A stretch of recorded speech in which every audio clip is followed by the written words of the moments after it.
একজন ভারতে একজন আলেম ছিলেন, ওনার নাম হলো সৈয়দ আবুল হাসান আলী নাদাবি রহমতুল্লাহ আলী।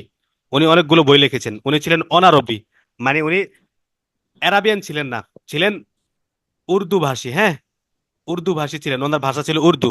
কিন্তু উনি আরবি ভাষায় এত চমৎকার চমৎকার লেখা লিখে গিয়েছেন যে আরব বিশ্ব তাকে শাইখ মানতে বাধ্য। ঠিক আছে, মানে আরবি বিশ্ব তাকে অনেক চিনে, অনেক ভালো ভালো লেখা লিখেছেন। অনেক বড় সাহিত্যিক ছিলেন, অনেক বড় আল্লাহওয়ালা ছিলেন, অনেক বড় ইসলামিক স্কলার ছিলেন সাইয়্যিদ আবুল হাসান আলী নাদাবি রহমতুল্লাহ আলাইহি। তো ওনার মা ওনার জন্য একটা দোয়া করতেন ছোটবেলায়। কি দোয়া করতে জানো? আল্লাহর কাছে কান্না করে করে দোয়া করতেন তাহাজ্জুদের সময়, ইয়া আল্লাহ, ইয়া আল্লাহ, हजारों का काम, हजारों की जरूरत एक से पूरा कर।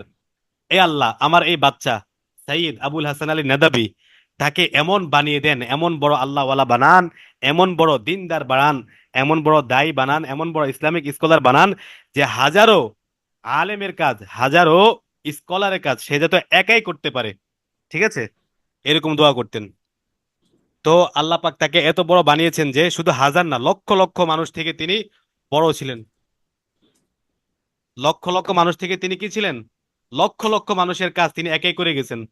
তিনি 18 বছর বয়সে, 18 বছর বয়সে একটা কিতাব লিখেছেন। কিতাবের নাম হলো মাজা খসিরাল আলাম বিইনহিতাতিল মুসলিমিন।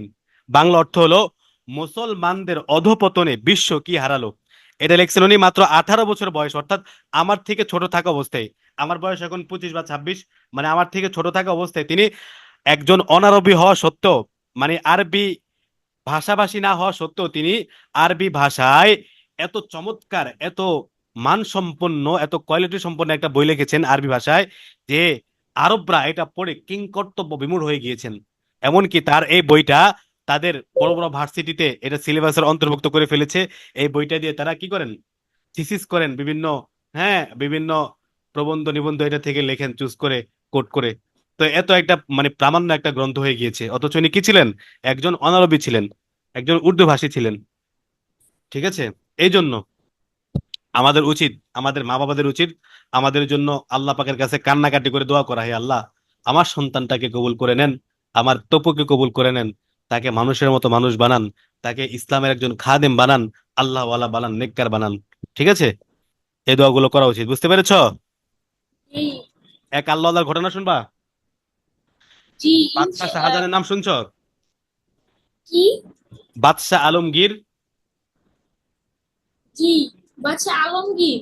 হ্যাঁ, বাদশাহ আলমগীর পুত্রকে তাহার পড়াইতেন এক মৌলবি দিল্লির। একটা কবিতা আছে না এই টাইপের?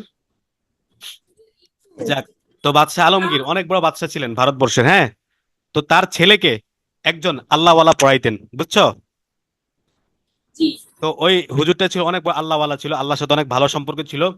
তো একদিন, তো বাদশার খুবই কাছে অনেক। একটা, একদিন বাদশার কাছে খবর যায়, নিউজ যায়, এই উস্তাদের নামে, তার সন্তানের শিক্ষকের নামে একটা, মানে একটা সংবাদ যায়, তার বিরুদ্ধে কেউ একটা সংবাদ প্রচার করে।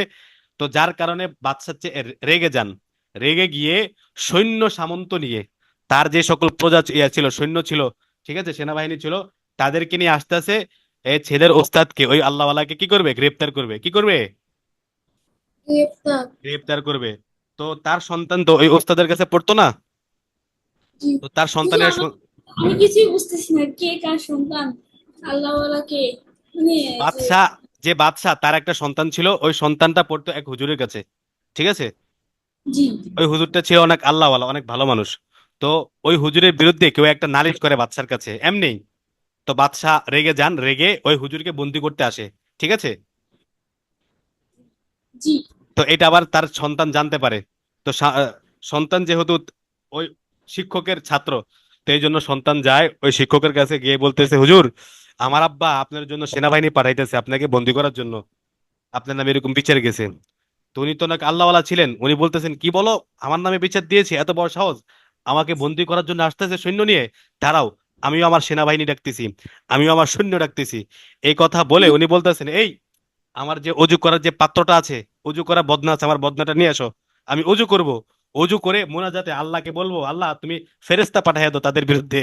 ঠিক আছে, তো তুমি যখন এমন করতেছিলেন, তো ওই হুজুরের চেহারাটা এতটা ভাব গাম্ভীর্য ছিল, এতটা ভয়ঙ্কর ছিল, এতটা প্রভাব প্রতিপত্তি সম্পন্ন ছিল, এতটা প্রভাব ছিল যে এই বাচ্চাটা ভয়ে তার বাবার কাছে যে বলতেছে, আপনি কার বিরুদ্ধে সৈন্যবাহিনী পাঠাচ্ছেন? তিনি তো তার সৈন্যবাহিনীকে ডাকতেছে। তার সৈন্যবাহিনী বলতে কারা? ফেরেশতাদেরকে তিনি ফেরেশতা। ডাকতেছেন। এই কথা শুনে বাদশা কয়, ভাই রে ভাই, আমি পলাই। তিনি যে সৈন্যকে ডাকতেছেন ওই সৈন্যের মোকাবেলা করা আমার পক্ষে কিনা সম্ভব না, কারণ উনি হলেন আল্লাহ পাকের একজন প্রিয় বান্দা, আল্লাহ ওয়ালা। তিনি কিন্তু যদি আপনার আল্লাহ কথা তো পাকের পাঁচটা আসতেছে। তিনি যদি আল্লাহ পাকেরকে ডেকে সৈন্যবাহিনী পাঠায়, তাহলে আমি শেষ, আমার রাজ্য শেষ। ঠিক ঠিক আছে। তো এই জন্য আমাদের কি হতে হবে?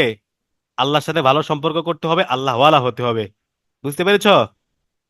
ওই যে ফেরেশতা বললেই তো ফেরেশতা আসতো না। ফেরেশতা আসতো না? না, তুমি জানো আসতো না।